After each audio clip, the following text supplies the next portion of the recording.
નમસ્કાર મિત્રો, તો અમે લઈને આવી ગયા છે દાંતીવાડા ડેમના સમાચાર. વાત કરીએ દાંતીવાડા ડેમની તારીખ 26/8/2025, સમય થયો છે 12 વાગે.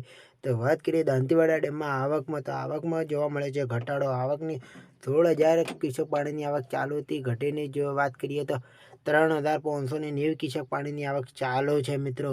તો હજુ ઉપરવાસમાં તો હવામાન વિભાગની આગાહી છે પ્રમાણે વરસાદ પડશે તો આવકમાં વધારો થઈ શકશે. અને સપાટીની વાત કરીએ તો 580ની સપાટી પાણી પહોંચી ગઈ છે મિત્રો. તો હજી પણ ઉપરવાસમાં વરસાદને આવશે તો સપાટીમાં પણ વધારો જોવા મળશે. અને ભયજનક સપાટીની વાત કરીએ તો મિત્રો 704 છે મિત્રો. તો અમારી ચેનલ પર નવા હોય તો ચેનલને સબસ્ક્રાઈબ કરી દેજો, વિડીયોને લાઇક કરી દેજો, જેથી કરીને Dantiwada dam, Shivpur dam, Mukteshwar dam અને ધરોઈ ડેમ, આ 4 ડેમોની માહિતી તમને અમે આપતા રહીશું.